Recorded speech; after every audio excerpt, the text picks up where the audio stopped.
This Christmas episode of Shaun of the South is brought to you by case knives, a tradition of my family dating back to my granddaddy, who once said the best way to cure idle hands was to build something, so keep your hands sharp with a case knife. We're excited, so without further ado, let me introduce to you to the Pensacola Children's Chorus.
Because I miss you.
I should ask one more time before we say anything else to give it up for Pensacola Children's Choir, if you would.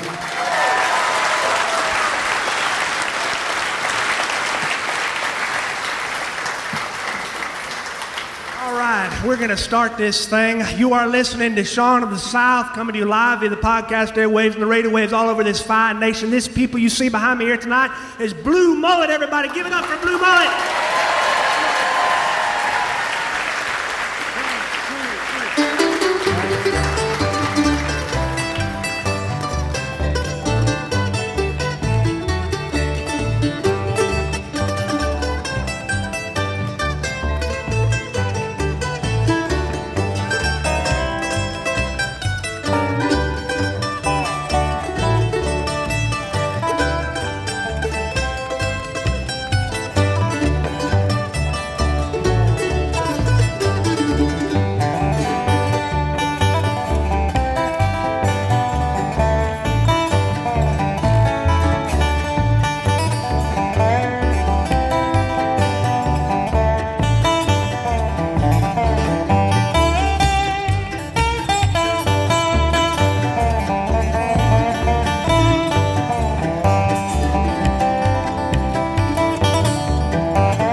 whispers through the pine.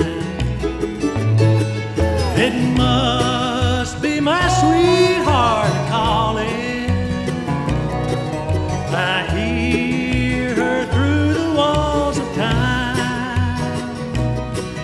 Lord, send the angels for my darling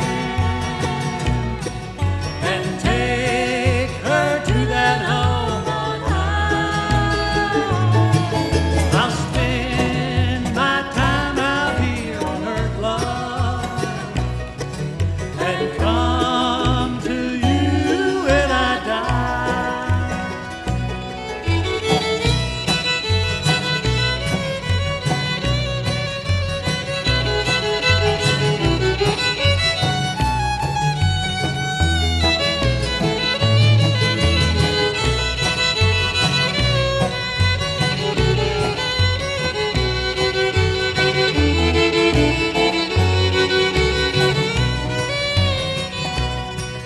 Our names are carved up on the tombstone. I promise you before I die, our love will bloom forever, darling, when we rest side by side. Lord, send the angels for my darling and take her to that home on high. I'll spend my time down here on earth, love, and come to you when I die, and come to you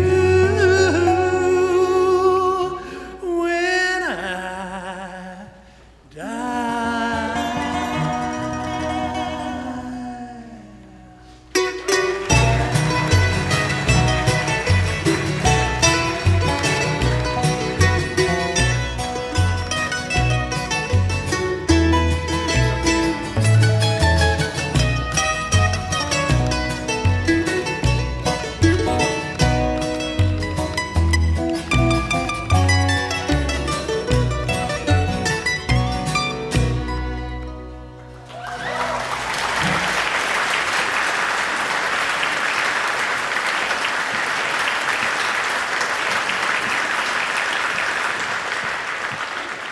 The reason we decided to record tonight, we weren't going to do it. They just wanted us to come and well, I guess they wanted me just to run my mouth for about 2 hours.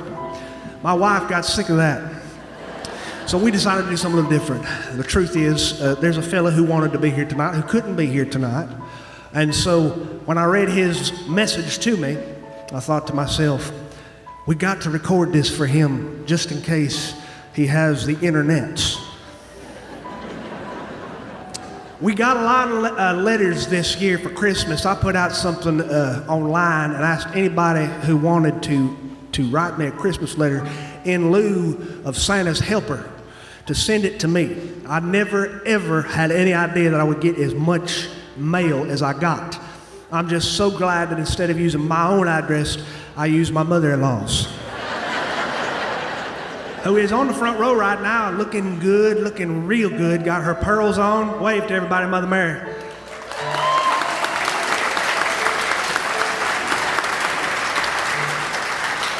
A message by Philip Predell from Mobile, Alabama. Dear Sean, I wanted to be there in Milton for your show, but it appears that I can't make it because I'm sick as a dog right now. And your show is tonight, so unless a miracle happens, I'm pretty much screwed.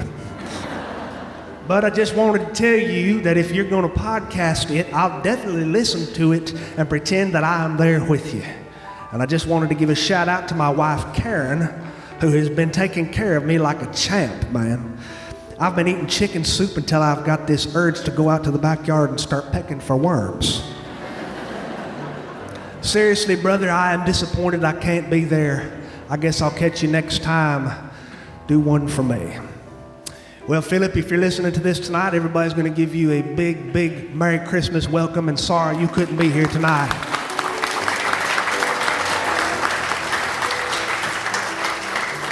This next letter is from Ella in Houston, Texas. Ella. My son wrote a Christmas list this year, and I thought I'd share it with you because, well, I don't know what else to do with it.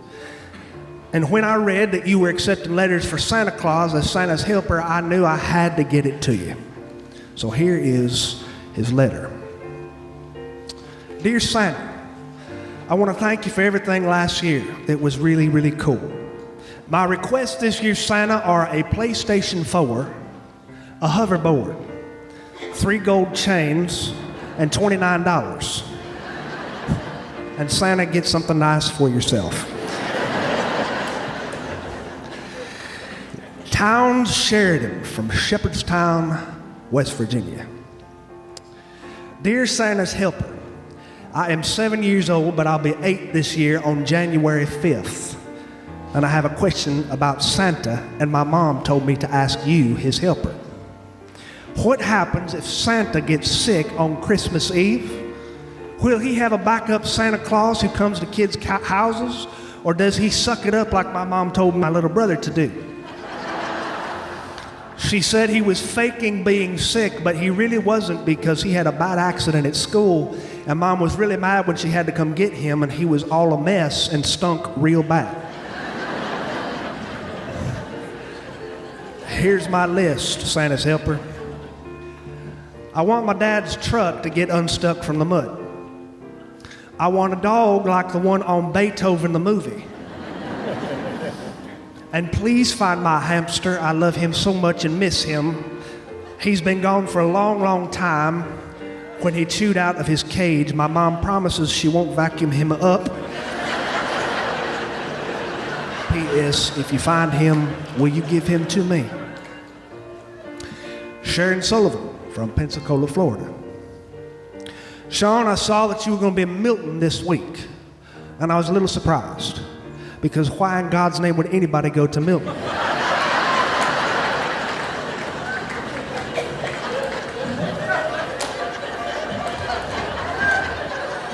Everybody here tonight's going to wish her a Merry Christmas. 1, 2, 3.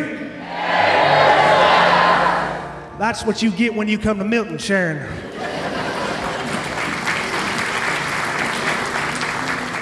Dawn Reinhardt, Springfield, Missouri. Sean, this Christmas I want my brother to ask his girlfriend to marry him. Finally, after almost 10 years, he's got to make a move, and I'm worried if he waits too long, he's going to lose her, and she's perfect. In fact, we like her a lot better than we like him. If he don't ask her to marry him this Christmas, I'm thinking about shooting him. Not to kill him, you understand, but just in the thigh or something fatal.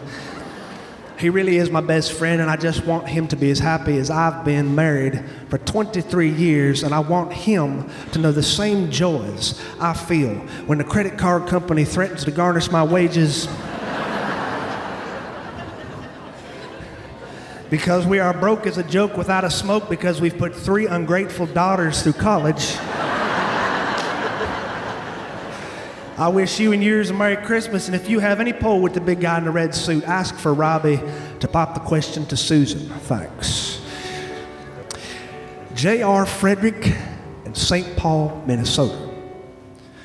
Dear Sean, I hate you because it's warm where you live. No, I'm just kidding. I don't really hate you. I hate that you get to enjoy mosquito weather while we all up here in the north and the Midwest are buried in a pure white frozen hell. It's so cold, I don't want to leave my house because I'm afraid one of my body parts will fall off. My wife told me to write you because we are going to be coming to Florida this summer. She is planning our trip and wants to know where we could vacation. Thanks, and Merry Christmas. Well, dear JR, in my humble opinion, you ought to come to Milton, Florida.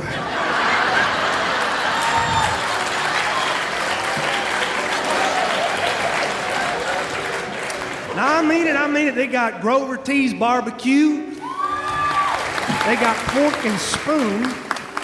They got, most importantly, David's Catfish House, where your cardiologist recommends that you can eat all the fish and shrimp you want. Get the coleslaw, be warned about the hush puppies. They are big enough to be used in a regulation college volleyball tournament. Your friend, Sean Dietrich. Aaron Markland, Spring, Texas.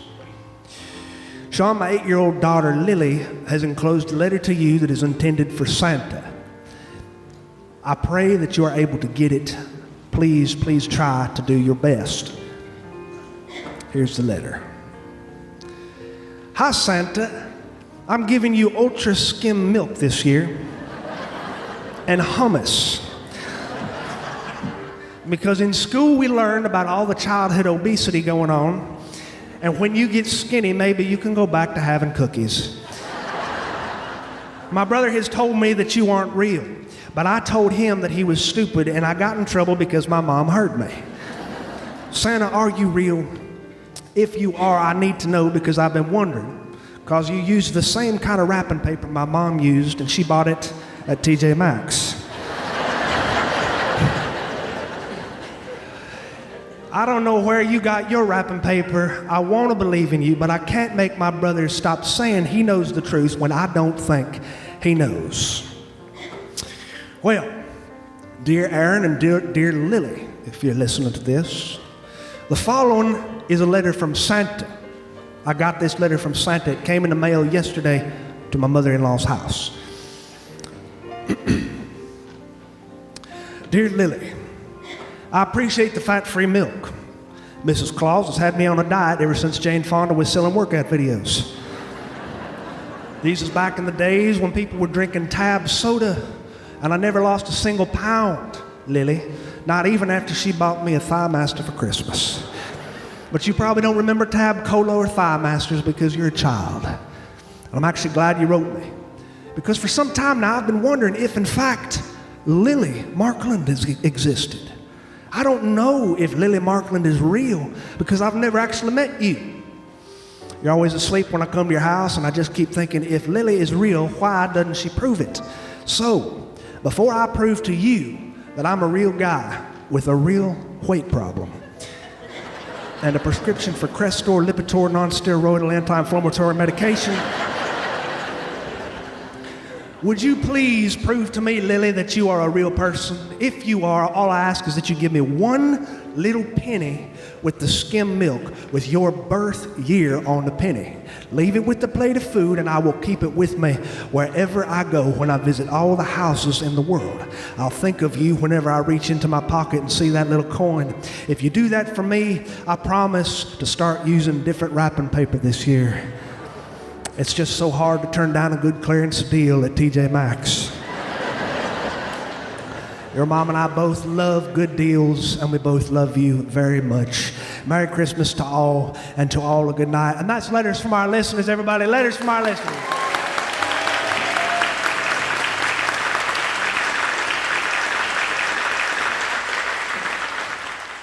We're going to have one more tune here from Blue Mullet, everybody. Blue Mullet, come on now.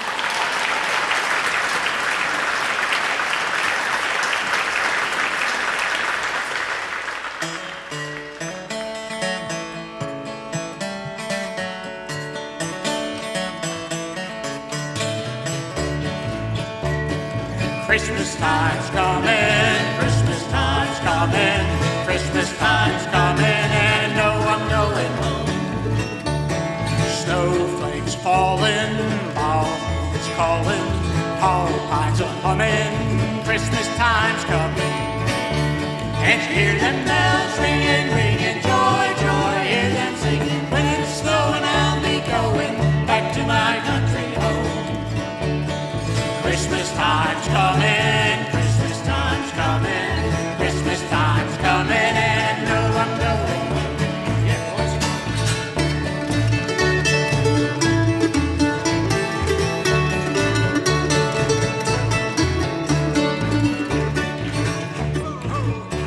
Oh, mid-stage collision. White candles burning, while hearts yearning for the folks at home when Christmas time's coming.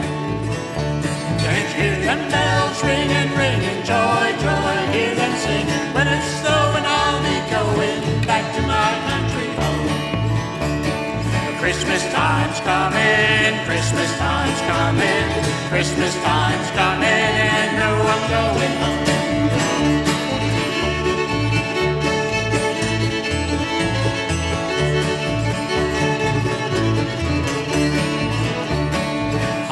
Folks in the window, homes where the wind blows, can't walk for running, Christmas time's coming.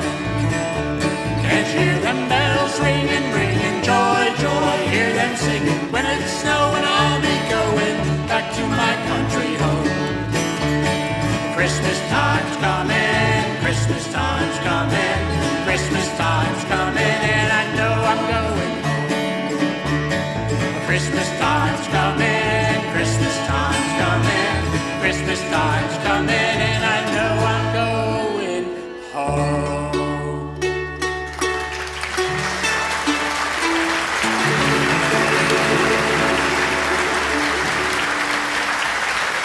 Thank you.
I've told this story all the way to the top of the United States on the Canadian border, where they talk real funny, where I went into a grocery store and they asked me to talk for the lady behind the counter because they couldn't understand me. I said, I'd like a ham sandwich. She said, a what? I said, a ham sandwich. She said, there's only one syllable in ham. She said, Eugene, get over here. She said, tell him what you have. I have a ham sandwich. Damn. I got it free on the house. I've told this story about this woman, this teacher, in 30 different states now. 30 different states. They have not asked me to come to Canada yet. I don't expect they ever will. I've decided that I would keep this woman, this teacher, because of privacy issues and because of anonymity and how much it matters today. I don't want to bring this shame upon her or her family. So I try to be very vague when I talk about her, but I'm going to tell you, Miss Deborah R. Bruner was the devil.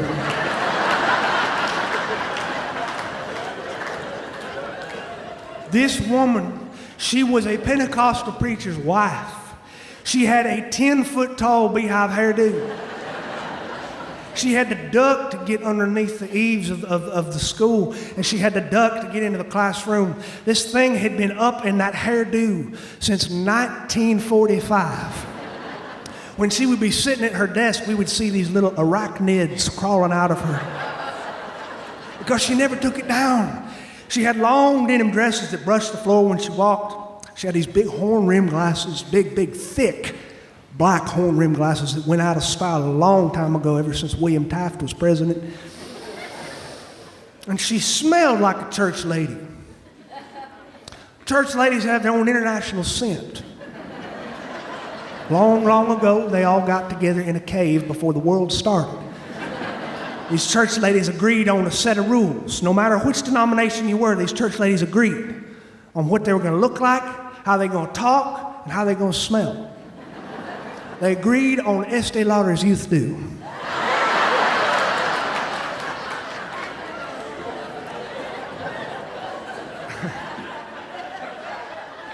And I had planned originally on saying a little bit more about that tonight, but I could smell a lot of it in this room.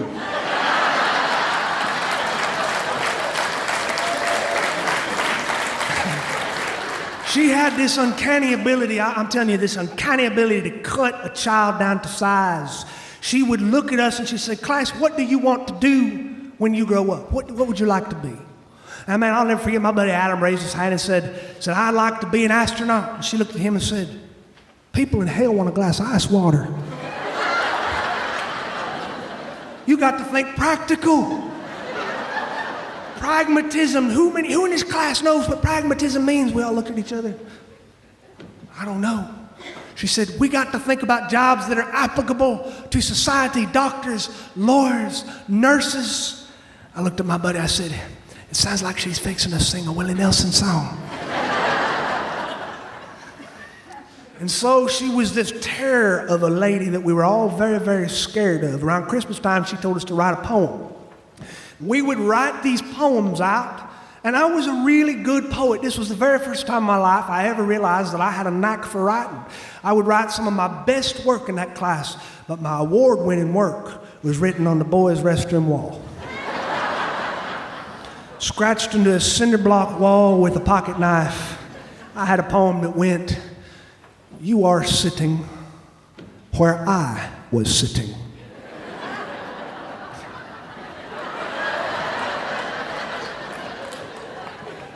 And so I thought it would be fitting to give you this poem while you were.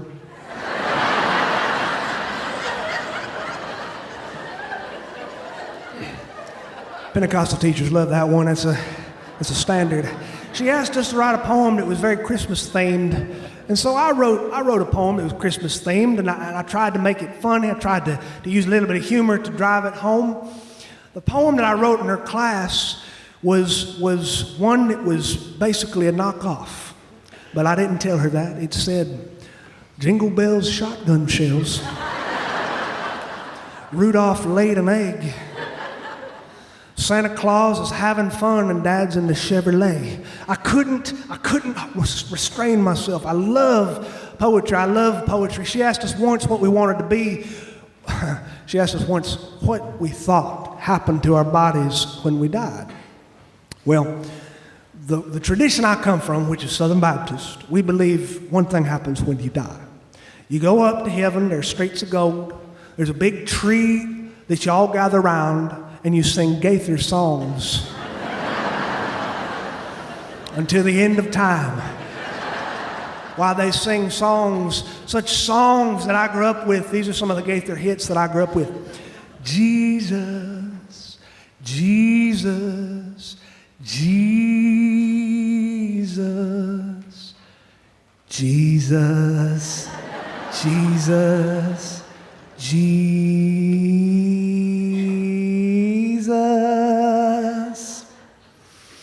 Man, I'd like to know how they came up with the lyrics for that.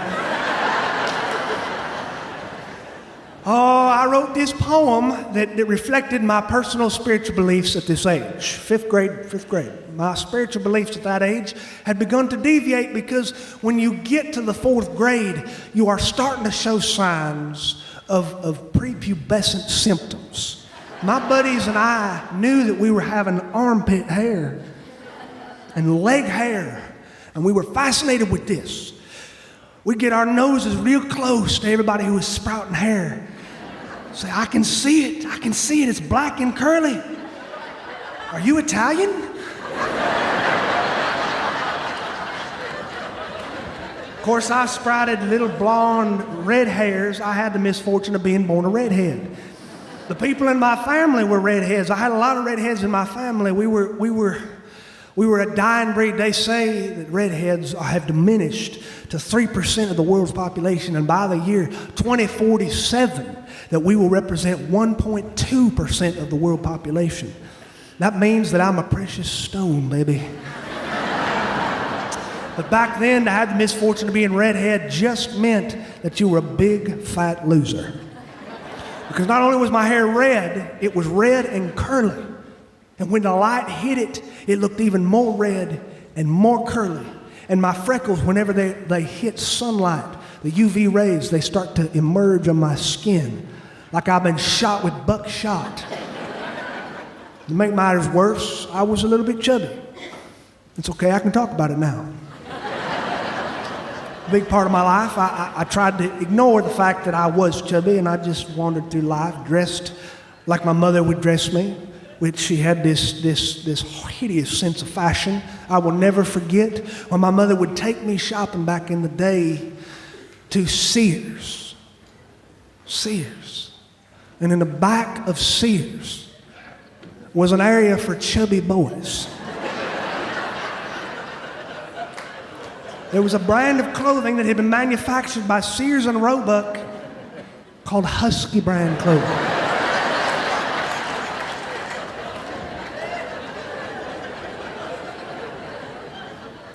And if ever you doubted what you were, all you had to do was look at that little leather patch on your jeans. And when you'd be walking down the hall, someone would look at you and say, "Hey, Husky!"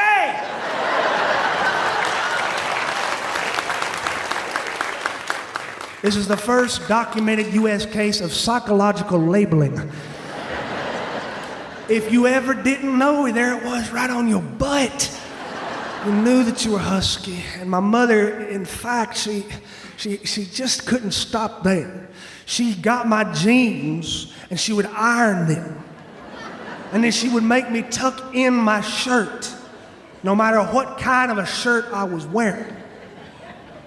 And a boy with proportions like mine, walking down the hall with jeans that got a crease going down the center that are sharp enough to slice a kiwi, and his shirt tucked in, wearing a leather belt, which my deacon used to call the leather fence around the fried chicken graveyard.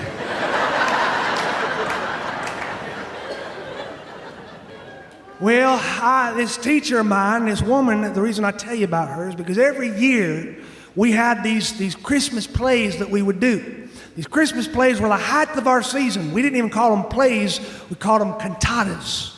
Cantatas. Now it was her and an assistant. The assistant was named Becky Jernigan, and Becky Jernigan, she was just the prettiest thing, big blonde curls like coffee cans and big blue eyes. She was a senior in high school, and we were fifth grade boys. The difference between a senior in high school and a fifth grade boy is a lifetime. These girls get their growth spurts, and these little husky boys look up at these girls and they're like swans, whereas I was more like a red turkey. She was the assistant that year, and they were divvying up the roles. Now, Miss Bruner, she got there early, and she was sitting down in the front pew with her clipboard. And there was Becky Jernigan sitting beside her with her clipboard. And everybody had to go through a firing squad audition. The audition required two things. You had to know a Christmas song, and you had to be able to speak a few lines. The lines you had to speak was Ephesians 6. Children, obey your parents in the Lord, for this is right, and it shall go well with you, and you shall have a long, long life. That's what you had to say. You had to say it dramatically in the Shakespearean style. Roll your R's. And then you had to sing a song. My song was going to be a song that I had learned that my father taught me when I was just a kid. I was about, 4 years old. My father started teaching me this. And it was, well, here's some of the lyrics. Stille Nacht, heilige Nacht, alles schlaft, einsam wacht. Nur das traute heilige Paar, haul der Knabe im lockigem Haar. Schlaft in himmlisch Chau, schlaft in himmlisch Chau. And it really is so true.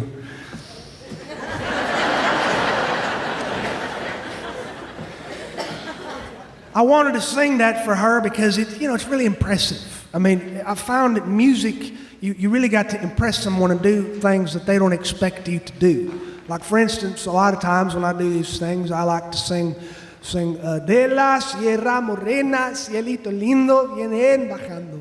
Un par de ojitos negros, cielito lindo de contrabando. Ese lunar que tiene, cielito lindo, viene a la boca. No se lo des a nadie, cielito lindo que a mí me toca. Ay, ay, ay, ay. Canta y no llores, porque cantando se alegran, cielito lindo, los corazones. Ay, ay, ay, ay. Canta y no llores, porque cantando se alegran, cielito lindo, los corazones.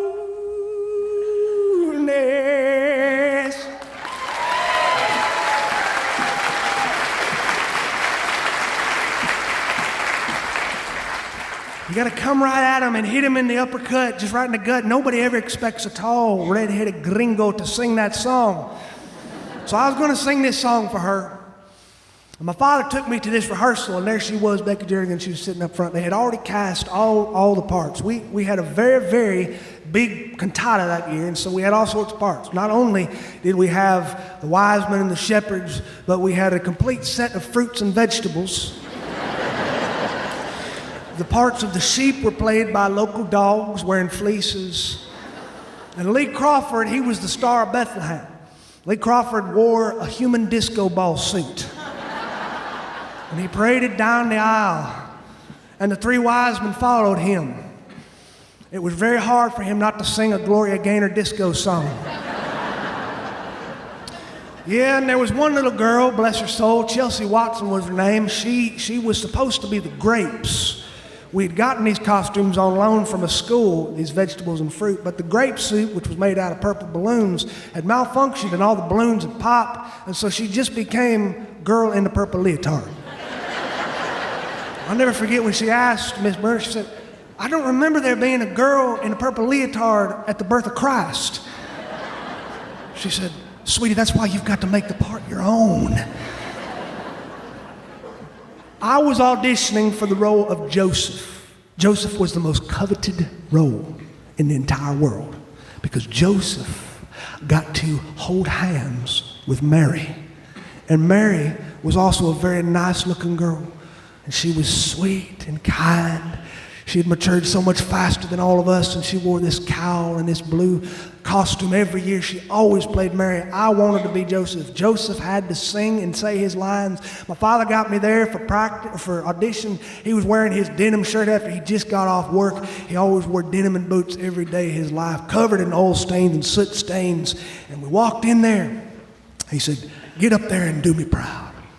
And I walked up front. Miss Bruner said, what are you going to sing for me? And I blanked out. And I started to sing, when I die, I want to come back as a squirrel. Because a squirrel seems like a mighty fine thing to be. He can't go running, and he can't go swimming, and he can't do yoga, and he can't flirt with women. She said, stop. I hung my head. She said, do you have your lines for me? I said, okay, children obey your parents for the Lord, for this is right, and it shall go well with you, and you shall have a long life. I blanked out again. She said, you can't be in my play. And my father was looking at me from the back row, back pew, and he stood up. He said, hey, that ain't fair. That ain't fair. He's good. He's a good singer, and he's a ham. She said, what did you say?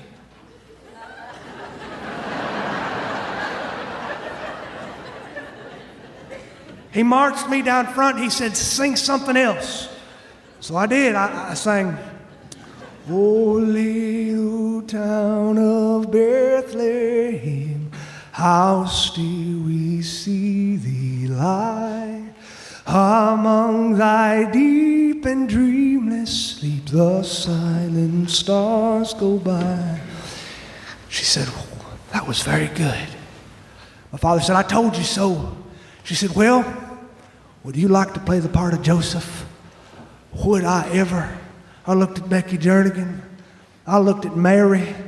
I thought, I've hit the lottery. Husky boy, come to town.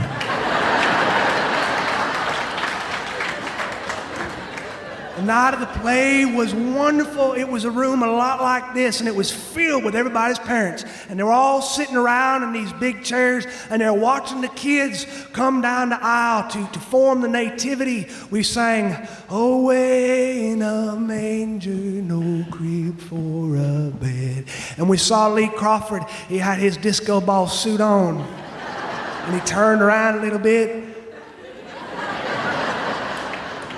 Them lights were dancing all over. It was the first year we ever had the star actually walk in instead of hang over the nativity. It's lasted to this day. She had done away with the part of the script where they slaughtered the innocent children under the age of 2.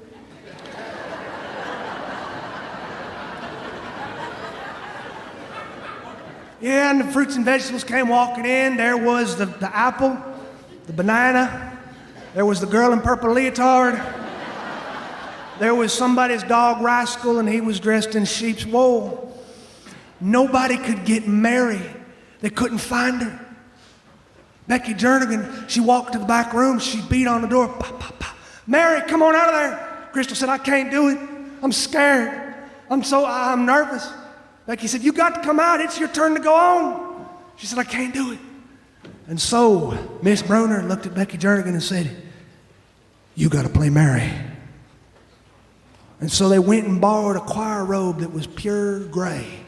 And for her cowl, they used the tablecloth from the communion table. Joseph, yours truly, was walking down the aisle ready to meet Mary, and I saw 7-foot-tall Becky Jernigan come out.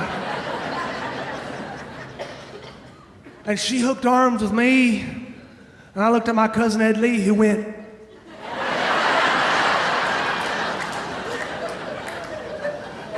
we walked onto the stage together.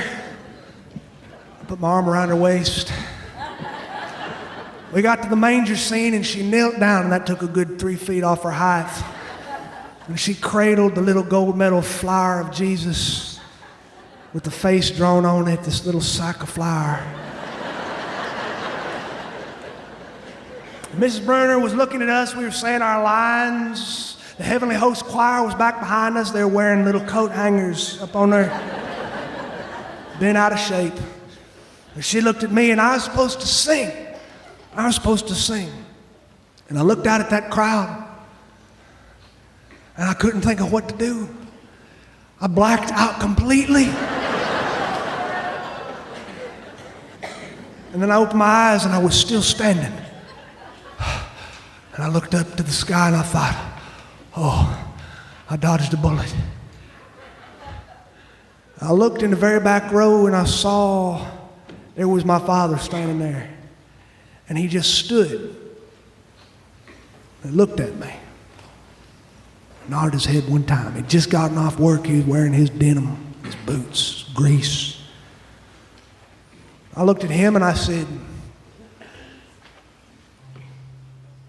Stille Nacht, heilige Nacht, Holy Schlaf, einsam wacht, nur das traute heilige Paar. Hauldag nabe im logigen Paar. Schlaft in himmlisch Ruhe. Schlaft in himmlisch Ruhe. Sing with me if you would. Silent night, holy night, all is calm. Hey, the Church of Christ people over there. They're the ones who know how to do harmony. Round yon virgin mother and child.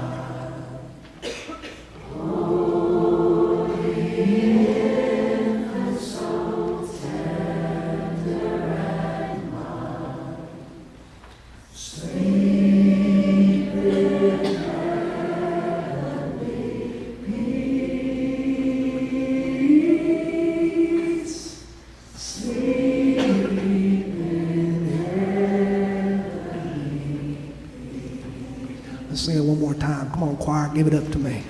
Silent night, holy night. Let's go. All is gone. All is right, round yon virgin mother and child. Oh,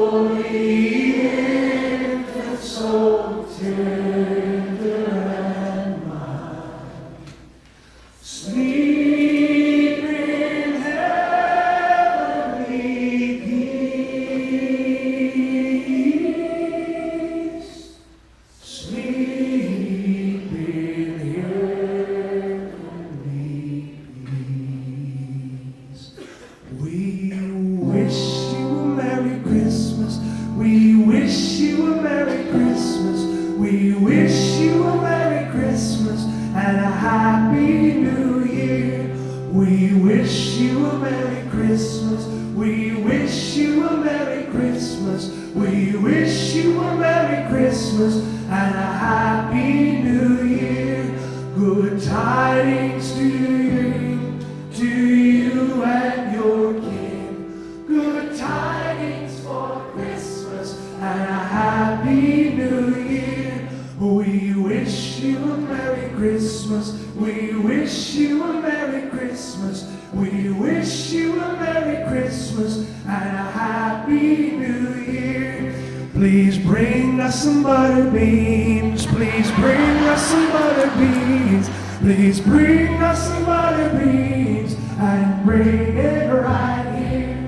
We won't go until we get some. We won't go until we get some. We won't go until we get some. So bring it right here. We wish you a Merry Christmas. We wish you a Merry Christmas. We wish you a Merry Christmas and a Happy New Year. Thank you very much for having me this evening. It's been a wonderful pleasure. Thank you.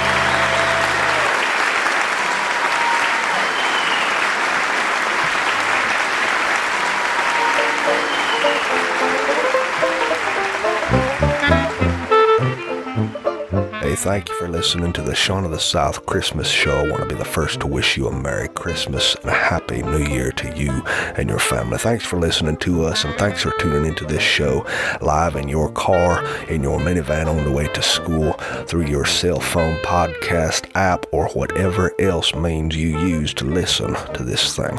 We want to thank all our listeners, all 14 of them, for being faithful and loyal to us and seeing us through and helping this podcast get off the ground. We never thought we'd make it past 3 episodes, and here we are recording our 3rd annual Christmas special live in Milton, Florida, to a very rowdy crowd. I want to say thanks to Blue Mullet, that music you heard behind me today. These guys are not just good, they're world-class good, and they're all my friends.